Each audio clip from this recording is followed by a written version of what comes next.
Islamic welfare organisation की तरफ से आज राजौरी में एक प्रेस कॉन्फ्रेंस को मुनक्किद किया गया, जिसमें बोलते हुए ऑर्गेनाइजेशन से जुड़े हुए लोगों ने कहा कि चंद रोज कबल राजौरी शहर के रहने वाले एक नौजवान सिकंदर अब्बास अलियास बीमा की गवर्नमेंट मेडिकल कॉलेज राजौरी के एसोसिएटेड अस्पताल में लापरवाही की वजह से मौत वाक़या हुई, लेकिन अभी तक इस मामले पर कोई कार्रवाई नहीं हुई है।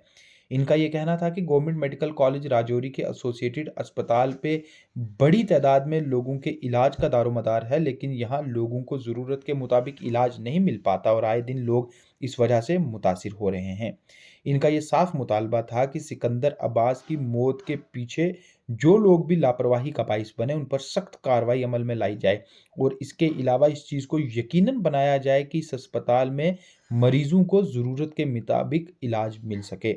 प्रेस कॉन्फ्रेंस में बोलते हुए इस्लामिक वेलफेयर ऑर्गेनाइजेशन से जुड़े हुए लोगों ने मजीद ये कहा कि सिकंदर अब्बास जल शक्ति महकमा का एक होनहार मुलाजिम था, जिसने काफ़ी लंबे अरसे तक समाज में खिदमात दी, लेकिन बदकिस्मती से उसकी मौत के वाक़े के बाद जल शक्ति महकमा के ऑफिसरान के कान पर जूं तक नहीं रेंगी और एक भी अफसर ने सिकंदर अब्बास के घर आकर उनके घर वालों से मिलकर ताज़ियत करना भी ज़रूरी नहीं समझा। उनका ये कहना था कि इस तरह का रवैया ये साफ बयां करता है कि जल शक्ति महकमा के ऑफिसरान किस तरह की लापरवाही में मुब्तला हैं और वो अपने एक साथी की मौत के बाद उसके घर तक आना भी ज़रूरी नहीं समझते। इस्लामिक वेलफेयर ऑर्गेनाइजेशन की इस प्रेस कॉन्फ्रेंस में मजीद इस चीज़ पर भी जोर दिया गया कि सिकंदर अब्बास की मौत के वाक़े के बाद अस्पताल में हुए एहतजाज के दौरान इंतज़ामिया की तरफ से कुछ एक वायदे घर वालों के साथ किए गए थे, लेकिन 6 रोज़ गुजरने के बाद भी ये वायदे पूरे नहीं हो सके और इसलिए इंतज़ामिया ये चीज़ यकीनन बनाए कि उन तमाम वायदों को पूरा किया जाए। इन तमाम लोगों ने एक ज़ुबान में राजौरी जीएमसी एसोसिएटेड अस्पताल के अंदर मरीजों को सही ढंग से इलाज मिलने की बात पर जोर दिया और ये मुतालबा किया कि हुकूमत इस चीज़ को यकीनन बनाए कि ये अस्पताल लोगों की उम्मीद के मुताबिक काम करे और यहाँ सेहत सहूलियात बेहतरीन ढंग से चल पाएँ।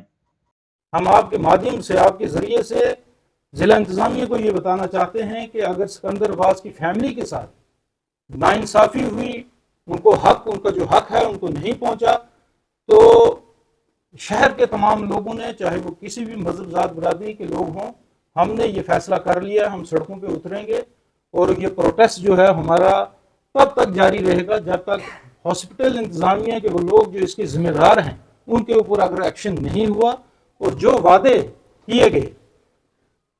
हालांकि हम देखते हैं कि जिस डिपार्टमेंट में ये नौजवान काम करता था वहाँ के ऑफिसर भी अभी तक इसके घर में नहीं आए, हालांकि पूरी डिस्ट्रिक्ट एडमिनिस्ट्रेशन को यहाँ आना चाहिए था। उनकी नेग्लिजेंस की वजह से आज हमारा नौजवान हमारे बीच में नहीं है। ये गम और गुस्सा जो हमारे बीच है ये ज़ाया जाने वाला नहीं है, इसका रिएक्शन होगा और वो बहुत हद से आगे निकल के जाएगा रिएक्शन, अगर एडमिनिस्ट्रेशन में अपना रोल इसमें नहीं दिया। लिहाजा आपके ज़रिए, आपके माध्यम से हमारी ये अपील है गवर्नमेंट से और ज़िला इंतज़ामिया से कि फ़ौरन सिकंदर अब्बास की जो बीवी हैं, उनकी बेवा हैं, उनको एडजस्ट किया जाए और जो डिपार्टमेंट की तरफ से इनको हेल्प की जाए, रेड क्रॉस की तरफ से इनको हेल्प की जाए ताकि ये बच्चे इसके आगे जाके सर्वाइव कर सकें। और साथ ही साथ एक बात जो ज़्यादा इस वक्त सर्कुलर हो रही है, मैं उसको ऐड करना चाहूँगा कि उसी दौरान एक पॉइजन केस वहाँ आता है, उस वक्त भी कोई भी डॉक्टर वहाँ मौजूद नहीं था। 1 घंटे तक बाप अपनी बच्ची को, जिसने वो पॉइजन लिया हुआ था, उसके मुंह में पानी डाल रहा था और उसको वॉमिटिंग करा रहा था। अफसोस की बात है, इतना बड़ा हॉस्पिटल, कोई डॉक्टर उस बच्ची को भी देखने के लिए वहां नहीं आया। और एक बार फिर सिकंदर अब्बास मरहूम, इसकी बेवा को और इनके बच्चों को अगर इंसाफ नहीं मिला, इसकी फैमिली को इंसाफ नहीं मिला, तो हम तमाम के तमाम लोग सड़कों पे आएंगे। ज़िला इंतज़ामिया के खिलाफ, हॉस्पिटल के खिलाफ हम एहतजाज करेंगे और हॉस्पिटल अथॉरिटी के लोग अगर ये वहाँ के वहाँ ही रहे तो ये फिर हमारा प्रोटेस्ट रुकने वाला नहीं। इस गवर्नमेंट रूल है यहाँ, मैं ये समझता हूँ कि लोगों की कंप्लेंट जो है वो एलजी तक भी पहुँच चुकी है। अफसोस की बात यह है कि यहाँ हमारी गवर्नमेंट के इस वक्त चलाने वाले सिर्फ एलजी साहब हैं। यहाँ नुमाइंदे हुआ करते थे, एमएलए होते थे, एमएलसीज होते थे, मिनिस्टर्स होते थे, तो कहीं ना कहीं आवाज़ पहुँचती थी। अब ये मोहताजी की जिंदगी जो है हम लोग सारे के सारे यहाँ जी रहे हैं। किसी डिपार्टमेंट क्या है, लूट खसूट हर जगह चल रही है। हॉस्पिटल के अंदर देखें, हमने डोनेट की हुई है व्हील चेयर, वहाँ एक भी आपको व्हील चेयर वहाँ नहीं मिलेगी। ब्लड जो है हमारे बच्चे आए दिन वहाँ डोनेट करते हैं, जब ब्लड के लिए जाते हैं तो वहाँ से ब्लड नहीं मिलता। या आखिर ये सब कुछ जाता कहाँ से है? एक पेशेंट वहाँ जाता है, सही हो जाता है, उसको इंजेक्शन वहां से नहीं मिलता, उसको बाहर आके वो दुकानदारों से जाके वो इंजेक्शन वहां लेता है। तो करना क्या इस हॉस्पिटल को? तो हम आपके जरिए जिला इंतजामिया को, एलजी साहब को ये गुजारिश करते हैं कि इस हॉस्पिटल के अंदर अपना एक चेक रखें, आखिर ये सामान जो आता है ये जाता कहाँ है। तो मैं ये समझता हूँ इस वक्त जो इंतजामिया हॉस्पिटल के अंदर है, सारी की सारी कसूरवार जो है वो वही है। देखिए, सिकंदर अब्बास जो गुज़िश्ता दिनों हम सब को जुदा करके चला गया, उसके नमाज़ा जनाजा में कितने लोग थे और कितने मज़हब के लोग थे, ये उसका इखलाक बताता है कि सिकंदर अब्बास वो पीएचई का तो था ही था, वो कितना इखलाक था उसके लोगों के साथ कि वो कितने लोग उसके जनाजा में थे, वो कितने हलफुल लोग था। वो एक पीएचई में काम करने के बावजूद भी उसकी खिदमत जो थी वो पीएचई डिपार्टमेंट में बहुत ज़्यादा थी। अफसोस इस बात का है कि जहाँ तक हमने सुना है कि उसके महकमा से अभी तक यहाँ पे ताज़ीर के लिए नहीं आया। ये बहुत बड़ी बेइज्जती का बाइस है उस पीएचई के लिए जिसका एक मुलाजिम खिदमत यहाँ 24 घंटे देता है। दूसरी बात यह है कि मैं पिछले दिनों जब ये हुआ सानिया, तो यहाँ की इंतज़ामिया, जो अस्पताल इंतज़ामिया ने, उसने एक पल्ला झाड़ दिया कि फ़लाँ फ़लाँ फ़लाँ हुआ। मैं यहाँ की इंतज़ामिया को, जो ज़िला इंतज़ामिया हॉस्पिटल की है, उसको बता दूँ कि सिकंदर अब्बास एक हार्ट का पेशेंट था, नो डाउट वो था, लेकिन इसका मतलब ये नहीं है कि आपके हॉस्पिटल में कोई आएगा और आप ब्लडी शट ये वो नॉनसेंस रिपोर्ट दोगे that he is already heart patient. आपने वहां हाथ खड़े कर दिए, आपका वहां पर डॉक्टर वहां आने पर नहीं हुआ, था वो हार्ट पेशेंट, तो क्या मतलब होगा कि आप वहां आएंगे नहीं, आप उसको ऑक्सीजन मुहैया नहीं करेंगे। आपकी अगर एमबीबीएस वहां डॉक्टर बैठी है तो उसको कॉल करनी होती है इमीडिएट डॉक्टर को, वो डॉक्टर कहाँ थे? बाकी अगर आपके पोल खुलने पर आ जाए यहाँ डिस्ट्रिक्ट अस्पताल के तो वो बड़े तगड़े खुलते हैं। यहाँ ऑर्डर होता है कि जो जीएमसी है वहां 24/7 जो लेबोरेटरीज होती हैं वो खुलती हैं, तुम्हारी खुलती हैं? तुमने डॉक्टर को जो पेशेंट को दवाई लिखते हो, वहां पर ऑलरेडी वहां पर लोग आए होते हैं बाहर के, जो वो ले जाते हैं वहां पर टेस्ट के लिए भी, दवाई के लिए।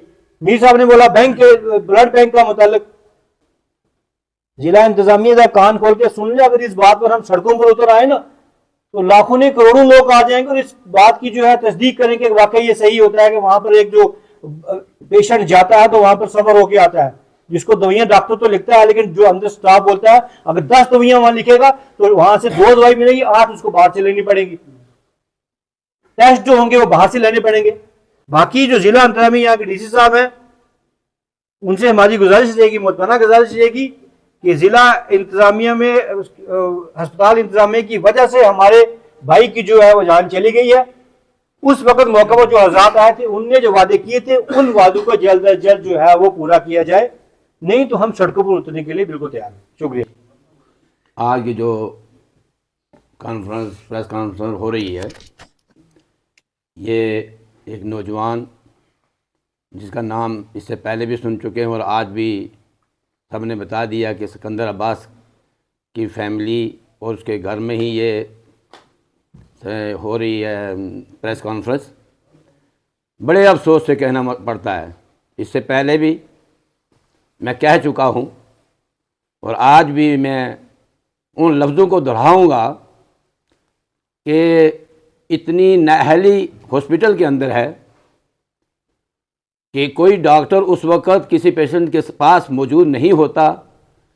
आज एक शिकायत नहीं, हज़ारों शिकायतें हमारे पास पहुंचती हैं और बहुत सारी हमारे पास पर्चे लिखे हुए आते हैं उलमा के पास कि आप इनका ऐलान कह रहे हैं, लेकिन फिर भी हम बर्दाश्त करते रहे। मैंने कहा नहीं, लोकल जो है हेल्थ डिपार्टमेंट के लोग हैं, हम कुछ इनके खिलाफ़ नहीं बोलते हैं ताकि इनको समझ में आ जाए। लेकिन जब सिकंदर अब्बास का मामला हुआ तो हमने ये देख लिया कि वहाँ पर डॉक्टरों का एक बच्चा भी मौजूद नहीं था। मैं उन लोगों से कहूँगा पीएचडी डिपार्टमेंट से, यार तुम्हें शर्म आनी चाहिए। तुम्हारे डिपार्टमेंट का एक आदमी इस दुनिया से चला गया, एक नौजवान चला गया, एक इतना अखलाक वाला, इतना प्यार वाला, मोहब्बत वाला, वो इस दुनिया से चला गया और आपको इतनी शर्म नहीं आई कि उसके घर में जाके ताज़ीद नहीं कर सकें। ताज़ीद के लिए तो आना चाहिए था, पैसा नहीं आप लोग दे सकते, ताज़ीद के लिए तो आना चाहिए था। इसलिए मैं आप हजरात एडमिनिस्ट्रेशन, आप मीडिया की वसासत से मैं आपका शुक्रिया अदा करता हूं कि आप हर वक्त यहाँ मौजूद रहते हैं और हमारी खबर को एडमिनिस्ट्रेशन तक पहुँचाते हैं। आपसे भी, आपके माध्यम से मैं एडमिनिस्ट्रेशन से गुजारिश करूँगा और यहाँ के एलजी से भी मैं गुजारिश करूँगा कि फौरी तौर पर इस मामले को हल करें। अस्सलाम वालेकुम रहमतुल्लाहि व बरकातुहू। आज हमारी ये प्रेस कॉन्फ्रेंस करने का मकसद एक ही है, क्योंकि हमारा सिकंदर अब्बास जो हमारे भाई 6वां दिन आज उनको दुनिया से रुखसत हुए हुए। शर्म की बात है कि उनके डिपार्टमेंट से, पीएचडी डिपार्टमेंट से कोई बंदा यहाँ पे उनकी पूछताछ करने घर नहीं आया। बहुत शर्म की बात है। उनको ऐसा काबिल एक ईमानदार नौकरी करने के लिए नौजवान नहीं मिल सकता। सिकंदर अब्बास ने जब अपने टाइम पीरियड में नौकरी की, हर घर में रात को 12 बजे 2 बजे जाके पानी ऑन करते थे। एक्जिन साहब को, एडब्ल्यू साहब को शर्म आनी चाहिए कि 1 मिनट के लिए, 10 मिनट के लिए यहाँ आना चाहिए और उनकी जो फैमिली है उनको पूछना चाहिए। हमारा मकसद यही था कि हमारे सिकंदर अब्बास भाई को नौकरी दी जाए और उनको जो है मुआवजा दिया जाए। लेकिन मैं आपको एक बात बताना चाहूँ, जो हॉस्पिटल है हमारा, उसकी खस्ता हालत हो चुकी है। सुपरिटेंडेंट साहब, प्रिंसिपल साहब वहाँ होते ही नहीं ऑफिस में। आपने देखा 18 साल हो गए यहाँ डिपार्टमेंट, ये डॉक्टरों को बैठे हुए। क्यों हुए? यहाँ सिर्फ पैसे का धंधा चल रहा है। जो दवाइयाँ बाहर से आ रही हैं वो बाहर बिक रही हैं। अगर आप किसी को इंजेक्शन लेने जाओगे नहीं मिलेगा। वालेकुम रहमतुल्लाहि व बरकातुहू। आज हमारी प्रेस कॉन्फ्रेंस का मकसद ये है कि जो हमारे सिकंदर अब्बास उर्फ भीमा भाई थे, उनकी जो डॉक्टर की नेग्लिजेंस की वजह से जो उनकी डेथ हुई है, जैसे मैंने कल भी देखा था न्यूज़पेपर में, एक जीएमसी सुपरिटेंडेंट का वहाँ पे प्रेस कॉन्फ्रेंस थी कि उन्होंने बोला कि जो ये डेथ हुई है ये हार्ट का पेशेंट था। मैं सुपरिटेंडेंट साहब से ये बात पूछना चाहता हूँ कि अगर अल्लाह ना करे मुझे हार्ट की प्रॉब्लम होती है, मैं कहाँ जाऊँगा? मैंने हॉस्पिटल ही आना ना चेकअप कराने के लिए। तो कोई प्रॉब्लम अगर इंसान को होगी तो वो हॉस्पिटल आएगा, अगर अच्छा भला इंसान है तो वो हॉस्पिटल तो नहीं जाएगा। इसलिए मैं एडमिनिस्ट्रेशन से ये रिक्वेस्ट करता हूँ कि जो आपने हमारे साथ कमिटमेंट की हुई है वो सारी पूरी होनी चाहिए। और एसीआर साहब के पास मैं 2 बार गया हूँ, उन्होंने कहा है कि हम जो हैं 2 दिन के अंदर अंदर आपके पास आएंगे, जो कमिटमेंट हुई है वो पूरी करेंगे। और जो डीएसपी साहब थे उन्होंने भी यही कमिटमेंट की थी, मगर आज 6वां दिन हो चुका है और एडमिनिस्ट्रेशन का कोई बंदा नहीं आया, कोई हमारी कमिटमेंट पूरी नहीं हुई। तो डिस्ट्रिक्ट एडमिनिस्ट्रेशन से मेरी यही रिक्वेस्ट है कि जल्द से जल्द जो है ये कमिटमेंट पूरी की जाए। और जो हॉस्पिटल की हालत है वो बुरी हालत है। कल मैं हॉस्पिटल में गया हूँ, मेरा एक ड्राइवर था, उसकी जो बहन थी वो बीमार हो गई, तो मैं हॉस्पिटल गया, रात की बात सुना रहा हूँ आपको, और उसको वहाँ पे लिखा ग्लूकोज NS, तो हॉस्पिटल में ग्लूकोज भी नहीं है, NS। तो आप देख लो हॉस्पिटल की कितनी खस्ता हालत है। तो वहाँ पे जो स्टाफ था, मैंने उनको पूछा यार आप ग्लूकोज ही नहीं दे रहे हो। वो कहते हैं हम क्या करें, हमें जब ग्लूकोज मिलेगा तो हम देंगे ना। तो समझ लो जब ग्लूकोज ही नहीं है हॉस्पिटल में तो हॉस्पिटल क्या जीएमसी है। मैं तो कहता हूँ इससे अच्छा हमारा जो पुराना डिस्ट्रिक्ट हॉस्पिटल था वो सबसे बेस्ट था। इसलिए मेरी डिस्ट्रिक्ट इंतजामिया से यही गुजारिश है कि जो भीमे भाई का जो कमिटमेंट हुई है वो पूरी होनी चाहिए। अगर वो कमिटमेंट पूरी नहीं होती तो हम रोडों में आएंगे। हम डिस्ट्रिक्ट एडमिनिस्ट्रेशन को 2 दिन का टाइम देते हैं, अगर 2 दिन में हमारी जो है मांगे पूरी नहीं हुई तो हम रोडों में आएंगे और जो उसकी आगे जिम्मेवारी होगी वो डिस्ट्रिक्ट एडमिनिस्ट्रेशन होगी।